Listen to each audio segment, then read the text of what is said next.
You do not fully understand the Death Star idea by Stickman Anakin. All right, now I'll say right out of the gate, I think that Rogue One is the dumbest movie ever. I don't think that the Death Star had any flaws. All right, so let me put this into perspective, all right? So, and I'm pretty sure other people have made this joke about the perspective here and how it's not like, all right, so there's a giant moon-sized space station, right?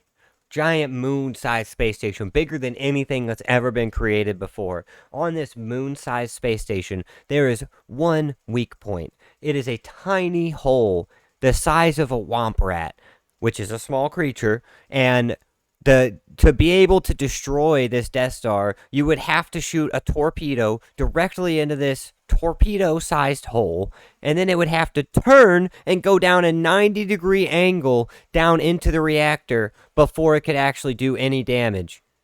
Only a space wizard, which, by the way, they all think are fully extinct at this point, only a space wizard could pull off this move, which everybody thinks they're all dead. Or at least in hiding, and they're gone. They're not coming back. So, one tiny exhaust port, right, on this entire space station, that small. That just doesn't sound like a design flaw to me at all. That sounds like the greatest design, the most efficient design that anybody could ever make in the entire world. A tiny exhaust port, the size of, like, a small child.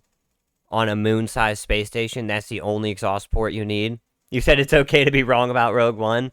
I don't know, dude. That was like, that movie was so bad to me. The Star Wars... I always thought about that, though. Everybody always said that was a plot hole, and I was always like, it doesn't sound like a plot hole to me. It sounds like incredible engineering.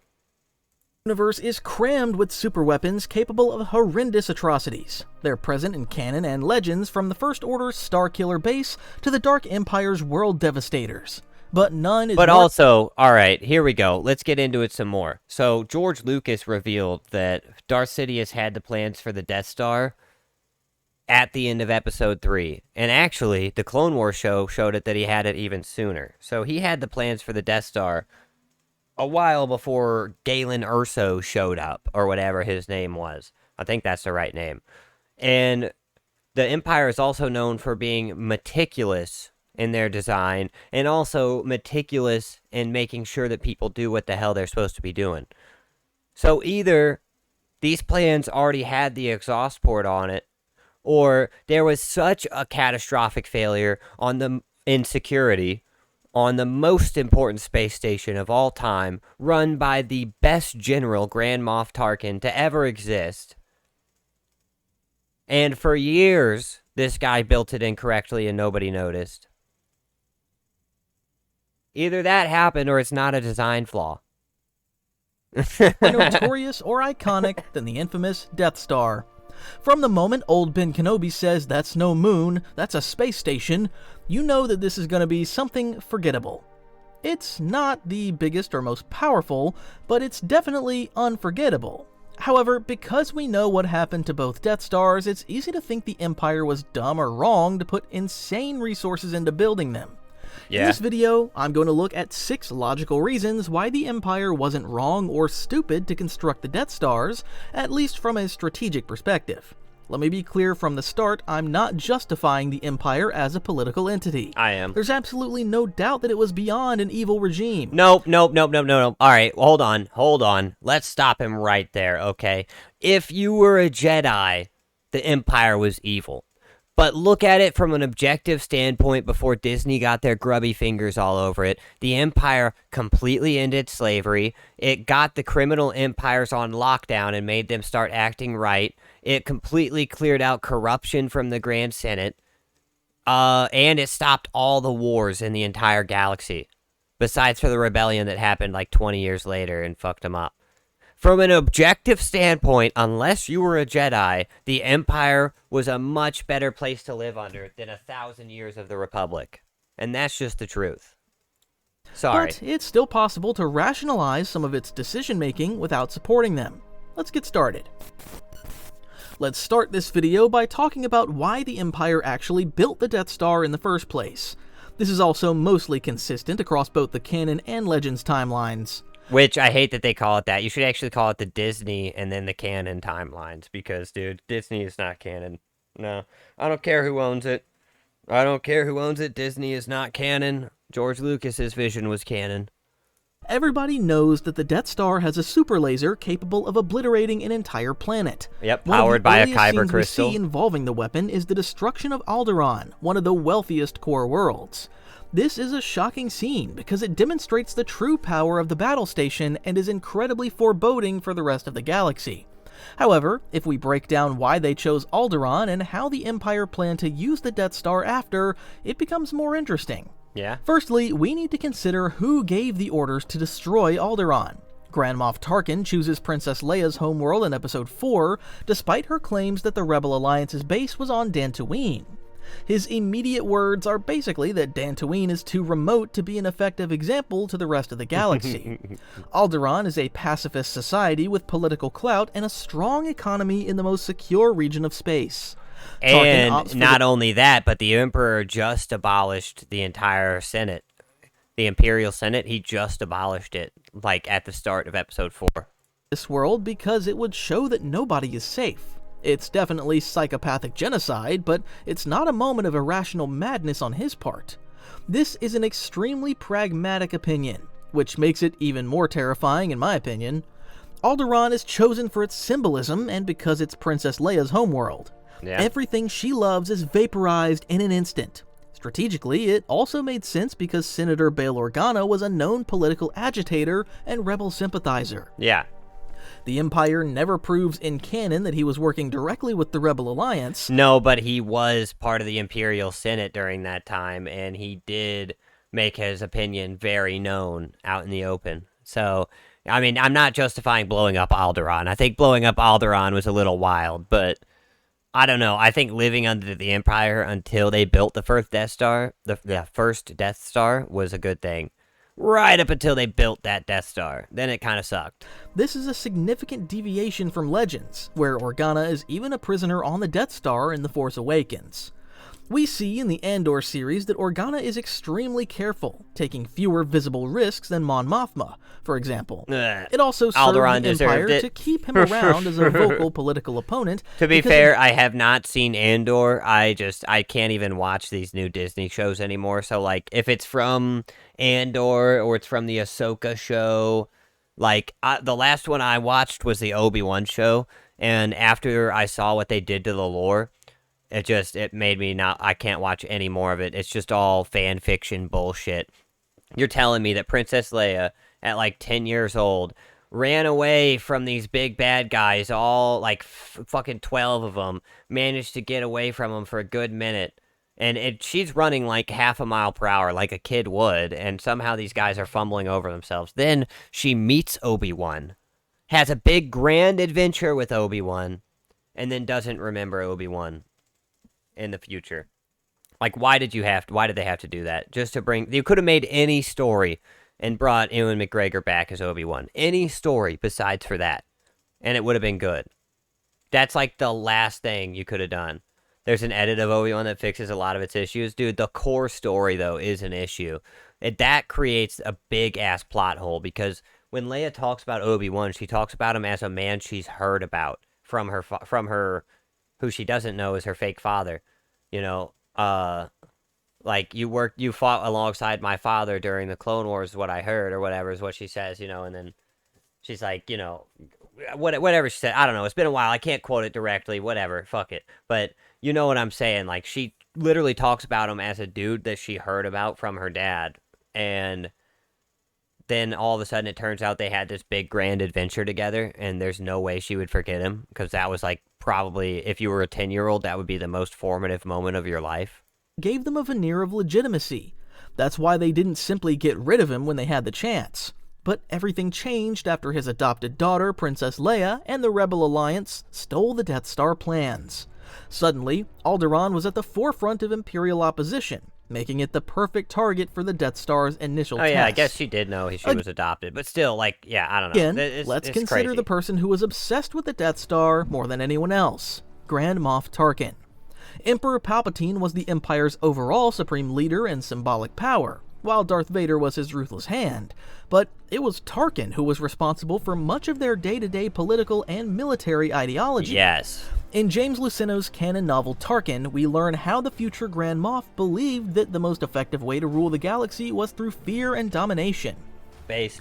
I've spoken about this in other videos, but it's crucial to understand, because the Death Star was the physical embodiment of the Tarkin doctrine. Consider all of the Empire's most iconic vehicles and spaceships, from the wedge-shaped Imperial Star Destroyer to the beast-like AT-AT. These ships and vehicles are actually less effective on massive open battlefields than Clone Wars precursors like the Venator-class Star Destroyer or the AT-TE. Yeah, However, true. the Empire wasn't fighting huge campaigns with open warfare against an opponent of comparable strength.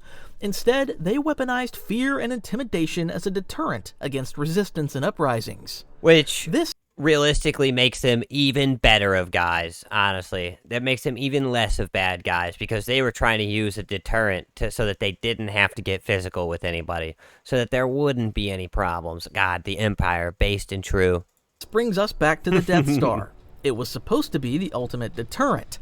Nobody would try to fight back against the Empire if they thought the punishment would be the destruction of their homeworld and everything they loved.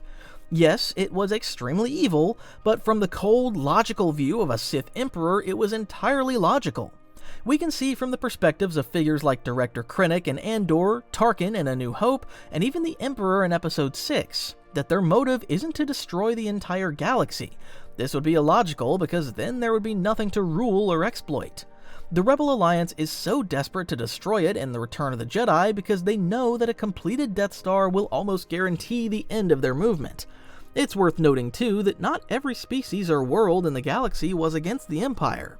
The Essential Guide to Species is no longer fully canon, but it reveals that members of many species, including humans, Duros, Bothans, and Zabraks, aligned themselves with Imperial forces. Many people were content to get on with their lives and didn't concern themselves with extragalactic affairs. It's also worth noting that the destruction of Alderaan and the creation of the Death Stars weren't the first time that the Empire committed horrific atrocities and genocide. We see the horrific brutality on Gorman in Andor, but Tarkin was responsible for another massacre there when he landed his Doesn't count. It was an Andor. It's a Disney show. It wasn't real. Star Destroyer on top of a huge crowd in a plaza. Other horrifying deeds in canon included the destruction of the Jedi Order in Order 66, the Had to be done. biological Had to be done. The Jedi had betrayed the Republic. They had to be wiped out. Everybody knows it. genocide of The Jedi have betrayed the Republic. Execute Order 66. Geonosis, Had to be the done. repression of the Kaminoans, and the enslavement of the Mon Calamari, Wookiees, and Tals. The list goes on and on. There's even more in Lessons with the Kamasi genocide and the destruction of Dathomir. Ironically, the creation of the Death Star may have actually saved alright, but I was joking about the Jedi, but for sure the destruction of Dathomir had to happen. The destruction of... Dude, Dathomir had to go, dude. Dathomir absolutely had to go. That place is a problem. The Night Sisters, dude. The Night Sisters, phew. Talk about a completely unreliable faction to have around. I mean, literal just witches who can influence the Force from galaxy or from like star systems away, dude. Nah, they had to go. Those are like the telepaths of this world, you know? Like how people feel about telepaths in Marvel, that's how I feel about the Dathomir Night Sisters. many lives because the rest of the galaxy may have submitted without a fight. I know this is an extremely controversial perspective, and it's definitely not a moral one, but if you're an ice-cold Sith Lord, it makes sense. Kind of like the threat of nuclear weapons in the real world. Yeah. Nobody uses them because of mutually assured destruction. You said freedom of religion? Oh man, I don't even know where to start with that one. The obliteration would have only gone one way, but the principle... Alright, look. If your religion gives you superpowers, then at that point, I think we would need to start thinking about drawing back on freedom of religion. You know, if you could pray to whatever God you believe in and he actually powered you up, at that point we need to start thinking about what should and shouldn't be allowed. is similar. Now, let's talk about the scale of the Death Star and how ridiculous it is that the Rebel Alliance succeeded in destroying two of them. These were massive space stations brimming with weaponry aside from their terrifying super lasers. Meanwhile, they had shields, armor, and fleets of capital ships that served to defend them. Well, see, the thing is whoever's in charge would get to choose. I personally wouldn't want the Sith around either. I would probably, realistically, in a world, well, it depends, right? If I was born with midichlorians in my blood, I would want the Jedi to exist. But if I was born without midichlorians, I would want to live in that sweet spot of right after the Empire took over the Republic. Because that would be the most peaceful time to live in. For like 15 years of your life, it's just a great time. Until the rebels come and ruin everything. The first Death Star took over 20 years to build from unimaginable resources. The Night Sisters are the Scientologists of the dark side.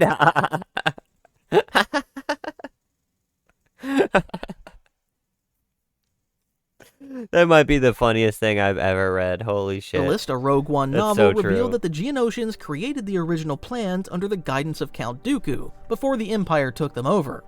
According to the now Legends source, Star Wars Complete Locations, it had over 15,000 lasers, ion cannons, and turbo lasers, alongside 768 tractor beams. The first Death Star also had a complement of 7,000 to 9,000 TIE fighters, as well as dry docks for Star Destroyers and more than 1 million personnel.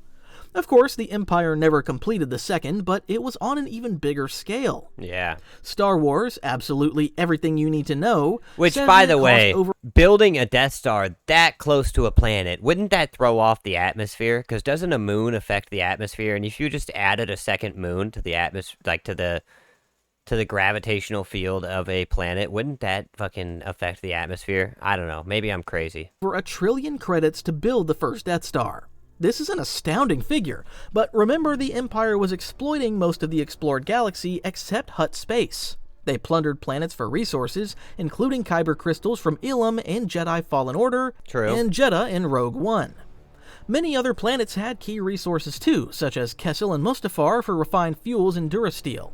These weren't exactly subtle weapons, but in a way, the Death Star would actually streamline the Empire's military forces. After the fall of the Republic, the Empire found itself rebuilding its fleet and trying to justify maintaining its strength. I've already spoken at length about the Tarkin Doctrine, but everything about the Imperial Star Destroyers and the later Executor class was designed to intimidate potential opponents. From the silhouette to their devastating firepower, they were extremely powerful ships. Yeah. However, in an extremely ruthless and clinical way, it makes more sense to have one gigantic superweapon that can destroy a world than to maintain many fleets of ships in different sectors and regions of the galaxy. Well, in a way, because it's Star Wars it does, because the way that the hyperspace works, they could pretty much just hop and skip around. But if it was like, let's say, a Star Trek type deal where you actually have to fly between places, it wouldn't make as much sense. It still does take time to hyperspace around in the Star Wars universe, but not nearly as much. So it does make a lot of sense to make a giant-ass weapon. According to the canon reference book Starships and Speeders, each Imperial Star Destroyer cost 150 million credits to build. They had a full crew of up to 47,000, and So, for example, by the way, in case you're wondering, an Imperial credit is about the same as a dollar bill back in, like, the year 2005. That's the exchange rate. Obviously took time to build them. The outrageous Executor-class Star Destroyer had a crew of over 250,000. General Tagg protested that the creation of the Death Star was a waste of resources, and that the Empire could basically construct unlimited Executor-class destroyers instead. Ultimately, as we see in the Marvel Darth Vader comic book series, his antagonism towards Palpatine's plans proved fatal. The reality is that Tagg missed the point. Yes, there's no doubt that super Star Destroyers like the Executor and Annihilator were terrifyingly massive. Yeah, but the point is of the Empire, from what Tarkin says, is to make people fear you so much that they don't do anything back. So if you can destroy their entire planet if they start acting a fool, they're not going to do nothing to you. Their silhouettes filled the sky, and they had the raw firepower to incinerate... You don't have to destroy a planet. See, this is the thing. All you have to do is blow up one planet. Now, instead of, a giant drawn-out war that kills hundreds of planets worth of people, now you've just killed one planet. And now everybody chills the fuck out, and you don't have to do anything from that point. It's the nuclear deterrent. It's literally that in the Star Wars universe. almost any enemy capital ship. However, they lacked the sheer aura of the moon-sized Death Star, which could obliterate an entire planet with a single shot. Actually, a Executor-class destroyer can't even take down advanced planetary shields by itself. Well, the thing is, though, Star Wars has had for like thousands of years the ability to they'll bombard a planet for like hours and hours and just sit on top of it with like 100 ships and just circle around it in orbit, shooting the planet with their turbo lasers, which is crazy. That's what happens in KOTOR. A Death Star could burn through them without any issue. Of course, the Death Star wouldn't eliminate the need for Star Destroyers, but in theory it would have allowed them to drastically reduce the scale of the fleet, allowing for quality over quantity. From a crew perspective, we can argue that while 1 million is outrageous, it's basically the equivalent of 4 Executor Star Destroyers, but because it's a planet buster, it would automatically settle disputes as soon as it appeared in a resistant system. Yeah. It's not a given that even a fleet of Executors would have the same instant effect. It would also enable the Empire to centralize... Which this is another reason why the new Star Wars sequels are really, really fucking stupid. The Death Star was such a deterrent that basically nobody even wanted to fight it. They had like a handful of fighters that were willing to do it. Now, that was a ship that still had to kind of pull up into the sector and still be there. Imagine if you could destroy an entire star system from wherever you want, just from your planet. Dog, I'm sorry, but I don't believe anybody is going to fight that thing. I don't believe there's a single person going there that's at that point going to fight there. That's immediately just a dumb premise. The brightest and most loyal Imperial minds directly under Emperor Palpatine's rule. We see throughout Andor and Also, Rogue though, One... it's a dumbass premise to have a planet that's a laser beam that can destroy entire star systems like a sniper rifle from across the map. Like 360 no-scoping, you know? How corruption was rife throughout all areas of Imperial life, from ISB infighting to Director Krennic falsifying reports. In Rebels, the TIE Defender project is also sabotaged I'm from sorry, within but I'm pausing again, but like, how do you think that they aim that thing? Do they just wait for the planet to spin in the right direction until they shoot it, or do they control the spin of the planet? How does the atmosphere work now? What is happening on that planet that they can aim a planet at somebody and shoot it? It doesn't make sense. For political reasons. While many governors in the Outer Rim dealt with criminals and pursued their own selfish interests, it's no wonder that the Empire wanted to consolidate its power. As horrendous as the Death Stars were, they actually made sense from an Imperial perspective. Next, let's discuss what actually went wrong and why the destruction of the Death Stars wasn't as dumb as we might imagine. Yeah. Firstly, it's easy to underestimate the sacrifice that the Rebels made to secure the first Death Star plans. We see this very clearly in Rogue One, where every member of the mission to steal them from Scarif lost their lives. The casualties included Cassian Andor, one of their most effective intelligence agents, and Jyn Erso. Cassian Andor was a piece of shit throughout the entire movie, and he barely redeemed himself by the end. Jyn Erso had a story through line that was, I'm useless towards I'm useless. The blind guy had the dumbest I am the Force moment that ever happened in anything, where he just walked through a field of laser beams. That was stupid as hell. The Mandalorian was really cool. I liked that. That was really cool. Get no complaints about the Mandalorian in that story. He was sick as hell. And the robot that like was on their side but wasn't, and I don't know, dude. It just all felt very stupid and cringe. And by the end of it, what did they do? They got the plans and then they blew up their own planet. Like, why would the Death Star even... None of this makes sense. It just doesn't make sense. Oh, yeah, then we turned it on and we blew up the planet where all the plans came from and where everything is stored and all that stuff. Why? What are you talking about? And then somehow now you can make a second Death Star. I thought you blew up the planet where it was made. What are we talking about? Daughter of the scientist who perfected the Death Star super laser. It was basically a suicide mission, and one that almost failed. The end of the movie showed Darth Vader cutting down a bunch of guardsmen on the Tantive 4, it was a cool scene for Darth Vader, but it was so fucking stupid, because how can Darth Vader move like this? And he's like moving here, like, and it's cool, it looks cool, but then he fights Obi-Wan like literally an hour later, and or like a month later, and he's moving like a stickman. And I get it, he was afraid of Obi-Wan, and that's why he was kind of like poking and prodding at him, but it's still, he wasn't moving like this. Bravely gave their lives up for the greater good. That moment when the stricken soldier passes the plans through a half-open door, knowing that his death is inevitable, is one of the most haunting moments in any Star Wars movie. The rebels were willing to make the ultimate sacrifice to prevent the Empire from holding the decisive power in the galaxy. Clearly, the Empire underestimated how far they were ready to go. Also, let's go again. All right, another one. Princess Leia was right there in the ship. Darth Vader was right there in the ship. Almost made it to her. Doors closed. She goes off, and then he directly chases her right after this. Right after this, he's on her tail, and episode 4 starts, all right? And then she's going to try to play like she's just an ambassador and she knows no better. This is the dumbest shit that ever happened. Like, no. She's not even going to try that at that. He saw you. You were there. You were both right there. Your ship was there. He's chasing your ship from the planet where they just had this happen. He was at that planet. He has been following your ship since he almost took it by force in person. What are you talking about? I was just an ambassador. I don't know what you're talking about. No. What? But there was also an incredible amount of luck involved. If any of these brave men and women hesitated and put their own safety ahead of the cause, the Empire would have reclaimed the plans. Then think about how unlikely it was that the two droids who escaped the Tantive 4 happened to encounter... Great joke about that, and I think Family Guy. It's like, what are we, saving lasers now? Because it's like they're shooting off an escape pod out of there. They're looking for the plans to the Death Star. An escape pod shoots off, and they don't think, well, we might as well shoot it down. Well, we might as well, follow it down to the planet. We have the shuttles for it, for sure. Like, what? Come on. Luke Skywalker and Obi-Wan Kenobi on Tatooine. That's the only part of episode 4 that is a plot hole, I would say. Not the Death Star. That's the plot hole. The actual son of Anakin Skywalker and his old Jedi Master. Oh, and don't forget Anakin built C-3PO as a kid, and that R2-D2 was his astromech. This is actually what happens, and the only way we can explain this is by accepting that destiny brought them together.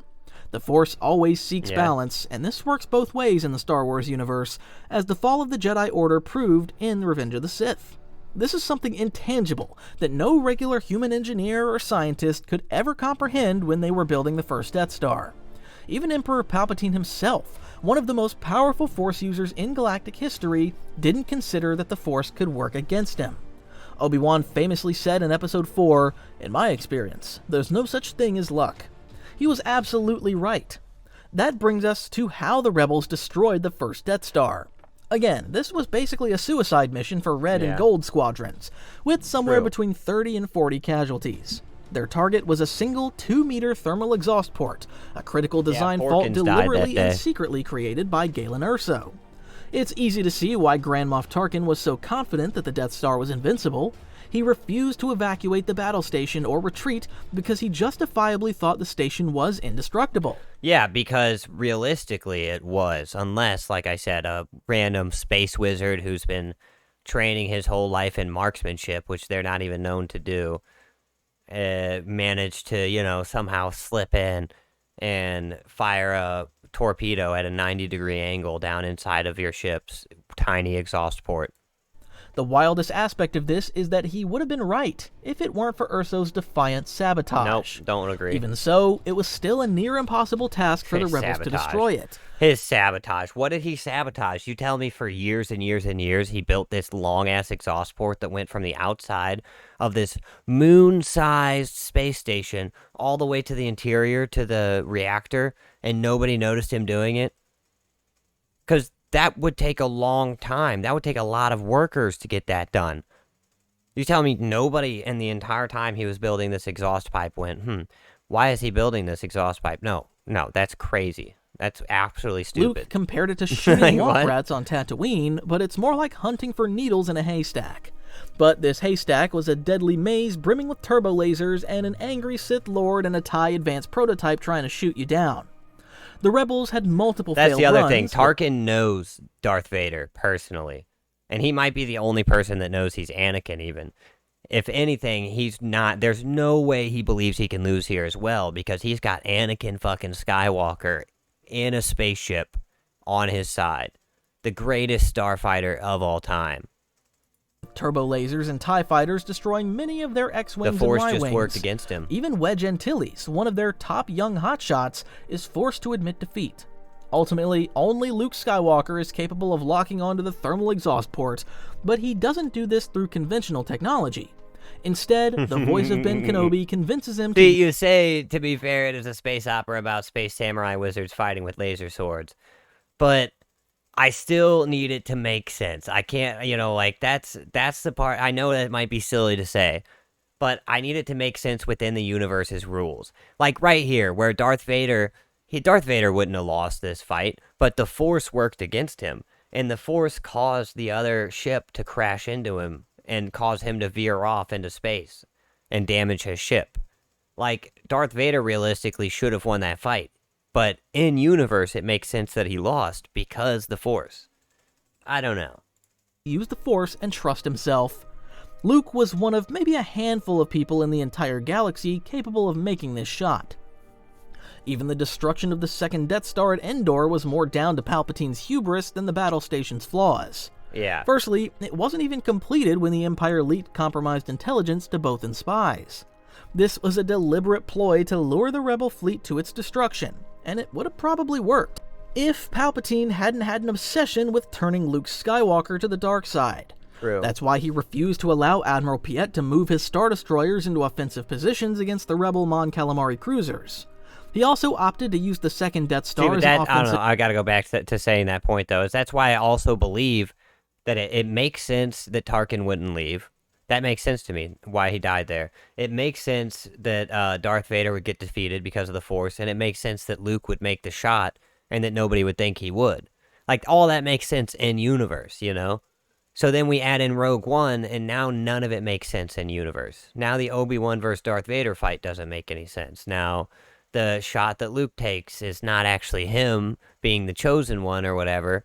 Now or I guess the chosen one's son, because the chosen one is still Anakin. But anyways, now it's not up to that. It's not up to the will of the Force. Now it's because some dude sabotaged the Death Star and nobody noticed for years and years while he was being the main engineer, even though he was forced to be on it and openly anti-Empire.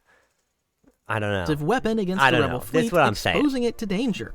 This was undoubtedly stupid, but it didn't mean that the plan to construct the battle station was inherently dumb. That doesn't make sense. There's a reason why it inspired a bevy of other overpowered superweapons in Legends and canon, from Durga the Hutt's Darksaber to Kip Duran's Sun Crusher to the First Order's Zeiston-class Star Destroyers and Starkiller Base. Dumb. Fear is an extremely effective motivator and pacifier.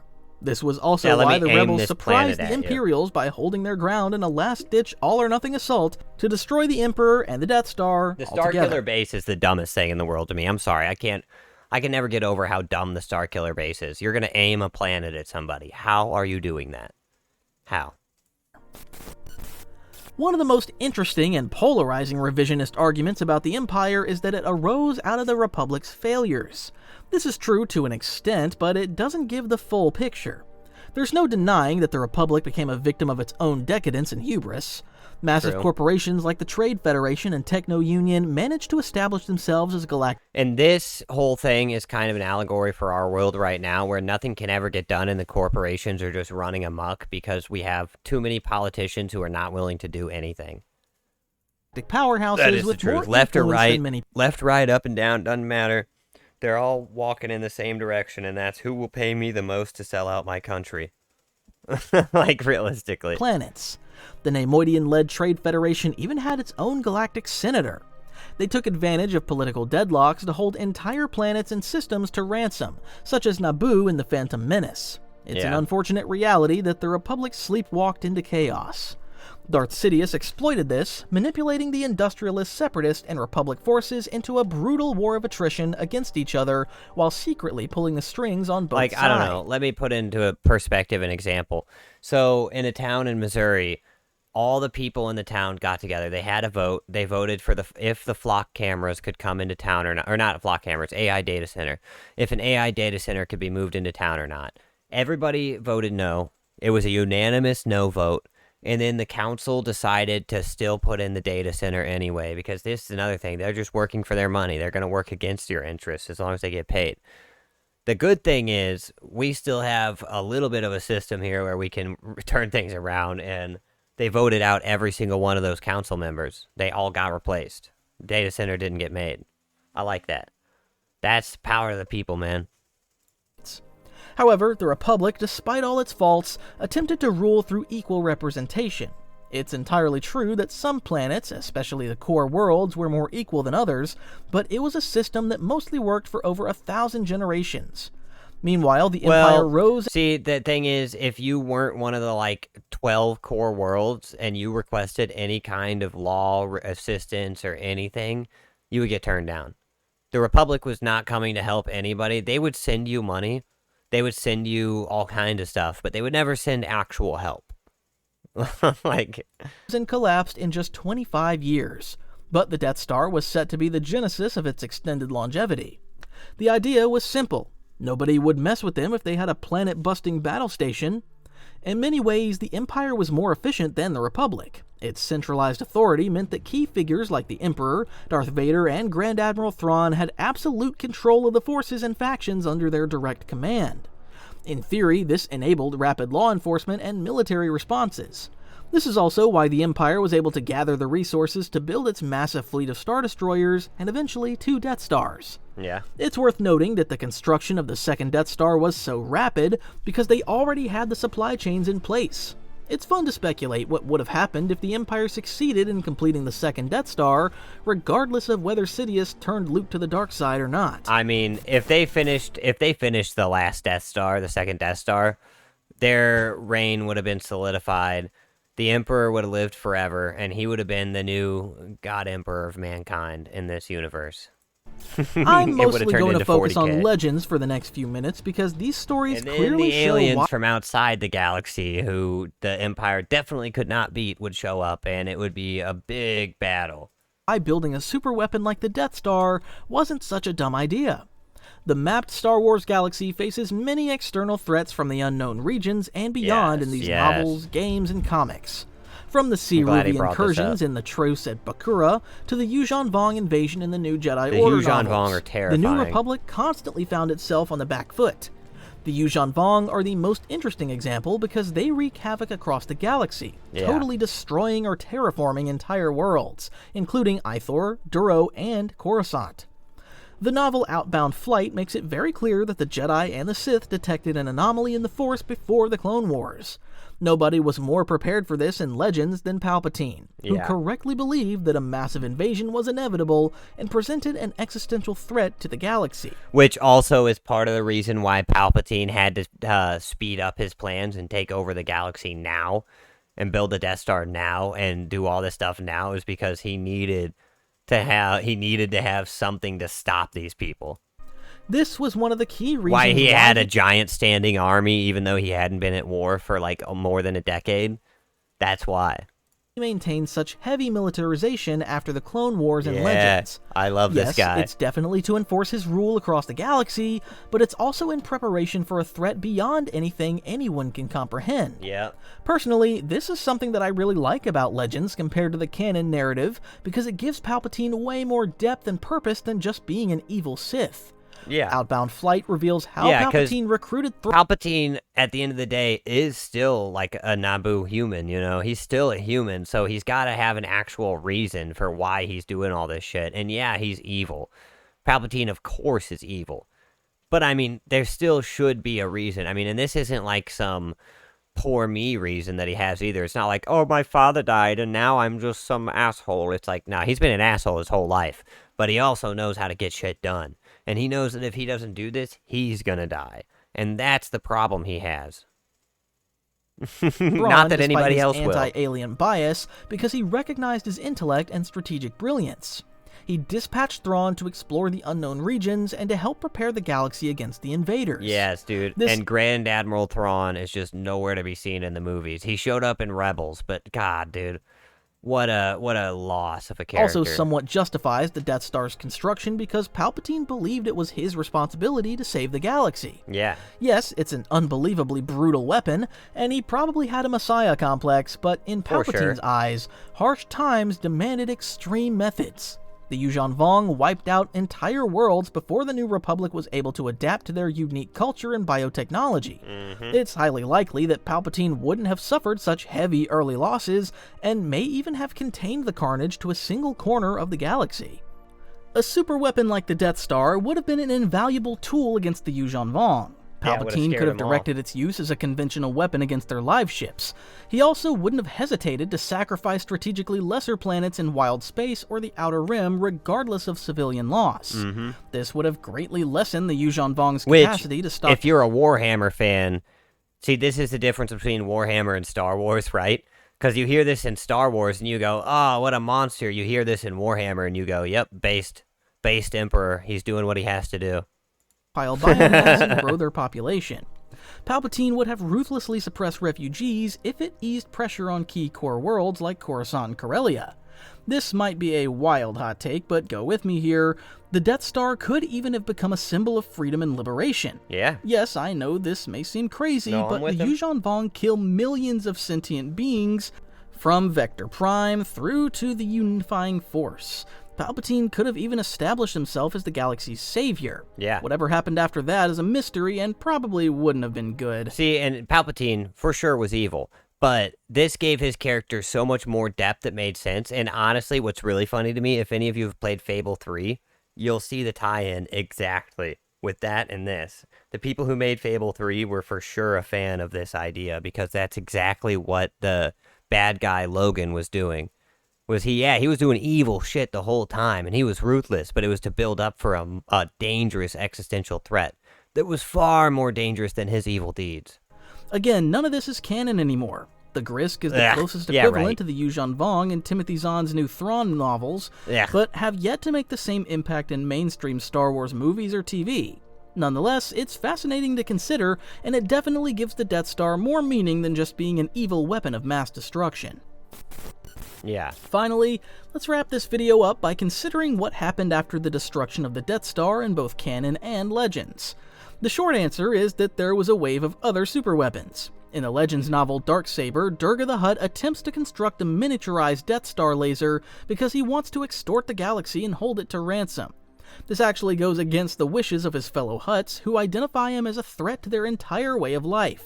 Then there's the Emperor Reborn in the Dark Empire series with his world devastators.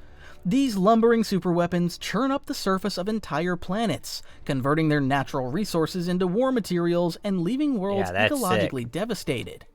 Finally, there's the Sun Crusher, a much smaller but almost indestructible ship with the ability to destroy entire solar systems by artificially making stars go supernova. Kip Duran infamously does this when he's under the influence of Exar Kun in the Jedi Academy trilogy. All of this makes the Death Star seem subtle and moderate by comparison. Oh, I was thinking of Jedi Apprentice. I was like, what the hell? No, yeah. I never read Jedi Academy, but I did when I was a kid read the Jedi Apprentice series with Obi-Wan and Qui-Gon Jinn. It's about like his upbringing and stuff. So good. So good. Meanwhile, in canon, the First Order develops the Starkiller base, which is conceptually quite similar to the Sun Crusher. The Force Awakens shows us its full power. Arguably, the most dangerous aspect is that the First Order is a psychotic, extremist group without the rational, cold logic of the old Imperial leadership. It's fair to say that the Clone Emperor of the sequel trilogy is incredibly vengeful and erratic in his behavior. You read those? The First Order and the Sith Eternal don't repeat their Starkiller base experiment after its destruction. Instead, they focus on unleashing their Zeiston-class Star Destroyers. They're basically Imperial Star Destroyers with an axial super laser. The Rise of Skywalker Visual Dictionary offers the full specifications for these ridiculously overpowered ships. Star Wars Insider 220 explains that they were supposed to enforce Darth Sidious's galactic vision. However, that was also the role of the original Death Star. Ironically, the galaxy may not have suffered as much devastation if why would Emperor Palpatine just bury a bunch of planet-killing Star Destroyers? Who is manning those when they're buried under the ground? Why? What?